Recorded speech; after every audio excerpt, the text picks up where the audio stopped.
첫 번째 이야기. 크리스마스, 톰은 산타클로스의 선물을 기대하고 있었다. 아침에 일어나자 크리스마스 트리 아래 선물 상자가 3개 있었다. 그리고 창문 밖에서 산타가 안을 들여다보고 있는 것이 보였다. 산타는 능글능글한 웃음을 지으며 톰을 보고 있었다. 톰은 그런 이상한 표정을 짓고 있는 산타를 보며 조금 기분이 안 좋았지만 우선 첫 번째 선물을 열어보았다. 그러자 그 안에서 긴 바지가 나왔다. 톰은 조금 실망한 표정을 지었지만 다음 상자를 손에 들었다.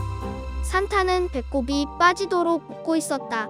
두 번째 상자를 열자 축구공이 나왔다. 톰은 더욱더 기분이 나빠졌지만 꾹 참고 제일 큰 마지막 상자를 열어보았다. 그러자 그 안에서 자전거가 나왔다. 산타는 아예 눈밭을 구르면서 웃고 있었다. 톰은 더 이상 참지 못하고 눈물을 흘렸다. 해석. 아이는 2다리를 가지고 있지 않았기 때문에 울었다. 두 번째 이야기. 존은 어느 날 보아원 선생님께 물었다. 선생님, 어째서 저에게는 파파와 마마가 없지요?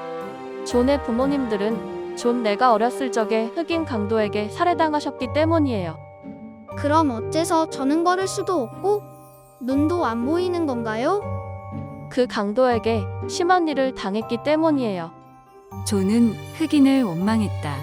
모든 흑인을 미워했다.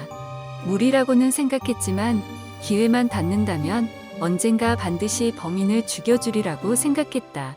그러던 어느 날 선생님이 말했다. 기뻐하세요.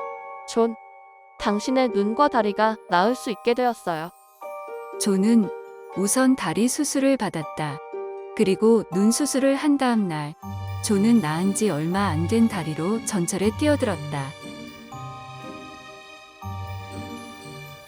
해석. 존은 흑인이었다. 세 번째 이야기. 초등학교에서 안 쓰는 물건 바자회가 열렸습니다. 그렇지만 아무리 봐도 안 쓰는 물건이 아니라 잘못 가져온 것이 아닌가 의심스러운 물건이 몇 개 눈에 띄었습니다. 웬디, 그건 뭐야? 네, 선생님. 언니의 아이팟이에요. 바자회에 낸다고 하니까 언니가 뭐라고 했어? 네, 가져가도 되라고. 케니, 그건 뭐야? 네, 선생님 이건 형의 PMP입니다. 바자회에 낸다고 하니까 형이 뭐라고 했어? 네, 가져가도 되라고. 존, 그건 뭐야? 네, 선생님. 이건 할아버지의 인공 호흡기입니다. 바자회에 낸다고 하니까 할아버지가 뭐라고 했어? 이라고. 해석. 할아버지는 병원에 인공호흡기를 달고 있었다. 존은 그것을 가져왔고 할아버지는 그 후 사망하였다. 네 번째 이야기.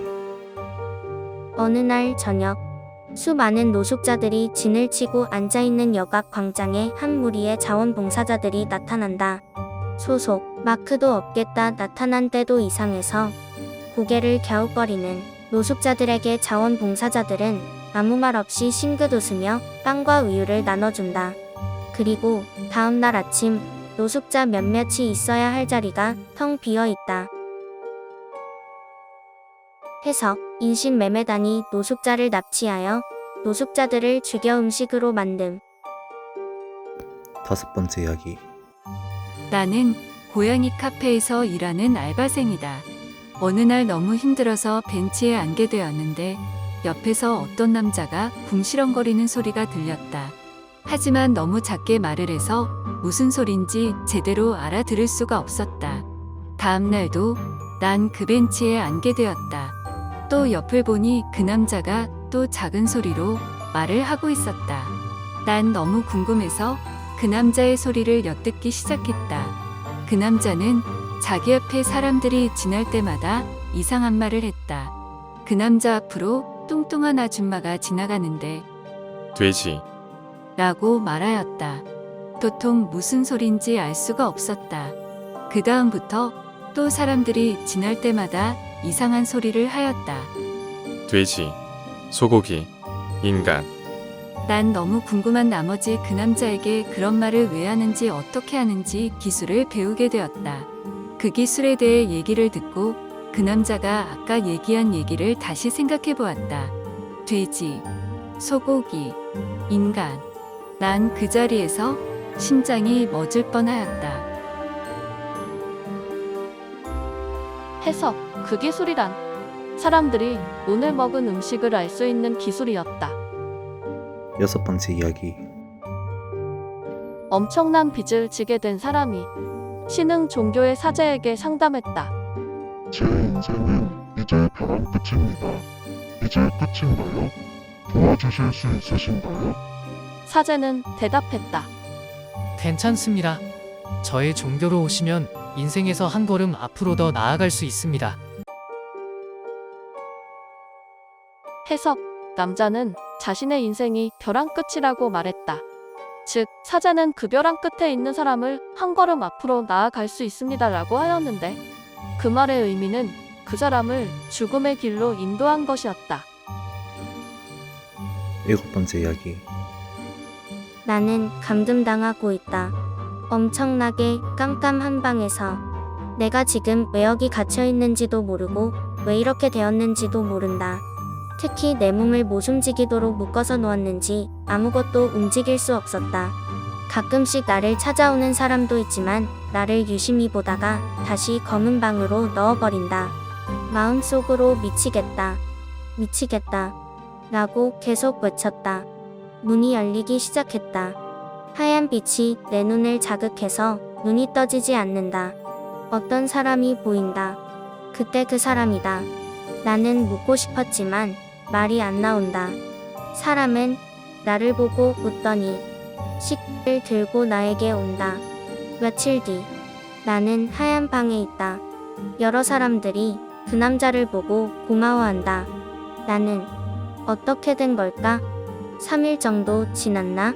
그 사람은 나에게 말을 한다. 이 여자는 다 썼구나. 다른 여자를 구해봐야 하나. 지금 나는 검은 방보다 더 심한 곳에 있다. 그 남자가 나를 몇 번이고 확인하러 온다. 나는 죽은 것일까? 해석, 불법 장기 매매를 하러 사람들이 찾아오고 그 장기의 주인은 감금당한 여자다. 마지막 이야기. 결혼한 지 이제 2년째. 평일에는 회사에 나가 일을 하고 주말에는 쉽니다. 빨래나 청소 같은 건 언제나 미뤄뒀다가 일요일이 되면 한꺼번에 해왔지만 오늘은 어쩐지 마음이 내키질 않아서 그냥 멍하게 있다가 잠깐 낮잠을 잤습니다. 남편도 일어나지 않고 있어서 그다지 신경 안 쓰고 느긋하게 기다리면서 시간을 보내고 있었습니다. 점심때쯤일까 인터폰이 울려서 모니터를 들여다보니 30대에서 40대 정도로 보이는 낯선 여성이 서 있었습니다. 뭔가 돈을 받으러 온 걸까요? 아니면 남편을 만나러? 남편이 일어나질 않아서 확인할 수도 없는 데다가 나도 잠옷바람으로 단정치 못한 모습이라서 응답하지 않고 조용하게 사람이 없는 척하고 있으니 또각또각 계단을 내려가는 소리가 들렸습니다. 그런데 3분 뒤 다시 인터폰이 울렸습니다. 같은 여성이었습니다. 왠지 기분이 나빠져서 역시 응답하지 않고 있으니 그 여성은 다시 돌아갔습니다. 저녁이 되어 찬거리를 사러 나가기 위해 현관문을 열고 열쇠로 잠그려는데 투명한 셀로판지로 감싼 꽃 한 송이가 편지함에 들어가 있었습니다. 약간 시들어버린 국화꽃이었습니다. 서서히 이 일의 중대함을 깨닫고 무서워졌습니다. 어째서? 어떻게? 혼란스러운 머릿속으로 낮에 찾아왔던 그 여성이 떠올랐습니다. 밖으로 한 걸음도 나가지 못하는 지금 저는 혼자서 두려움에 떨며 움직이지 못하고 있습니다. 해석, 국화는 사람이 죽었을 때 놓고 가는 꽃이다. 그것은 남자의 죽음에 대해 애도를 표시하는 것이었다.